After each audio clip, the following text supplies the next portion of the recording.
وَلِلَّهِ الْمَشْرِقُ وَالْمَغْرِبُ فَأَيْنَمَا تُوَلُّوا فَثَمَّ وَجْهُ اللَّهِ إِنَّ اللَّهَ وَاسِعٌ عَلِيمٌ۔ اور مشرق و مغرب سب اللہ ہی کی ہے، لہذا جس طرف بھی تم رخ کرو گے وہیں اللہ کا رخ ہے۔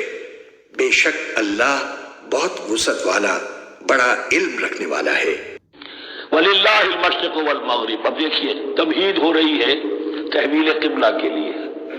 اب ظاہر بات ہے کہ بڑی حساس جو ہے وہ ایک کیفیت تھی یہ، تو یروشلم کے ساتھ جن کو دلچسپی تھی اور ان کے دلوں میں اس کی عقیدت تھی، مکہ مکرمہ اور بیت اللہ کے ساتھ جن کو دلچسپی تھی اور ان کے دلوں میں اس کی عقیدت تھی، تو اس حوالے سے یہ قبلہ بدلنا، 2 دفعہ بدلا ہے قبلہ۔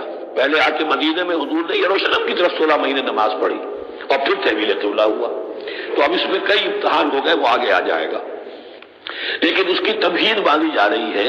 للہ المشرق والمغرب، مشرق اور مغرب سب اللہ کے ہیں، یعنی اگر ہم رخ کرتے ہیں مغرب کی طرف تو اس کے معنی یہ نہیں ہے کہ اللہ مغرب میں ہے، معاذ اللہ، اللہ تو جہت سے، مقام سے، ماورا وراء الورا۔ تو یہ ہے کہ ایک یکسانیت پیدا کرنے کے لیے، اجتماعی رنگ دینے کے لیے ایک چیز کو قبلہ بنا دیا، علامت ہے۔ غالب نے ٹھیک کہا ہے، قبلے کو اہل نظر قبلہ نما کہتے ہیں۔ قبلہ جو ہے وہ مسجود تو نہیں ہے پرے سرحد و ادراک سے اپنا مسجود، قبلے کو اہل نظر قبلہ نما کہتے ہیں۔ للہ المشرق والمغرب فأينما تولوا فثم وجه اللہ، جدھر بھی تم رخ کرو گے وہ اللہ ہی کا رخ ہے۔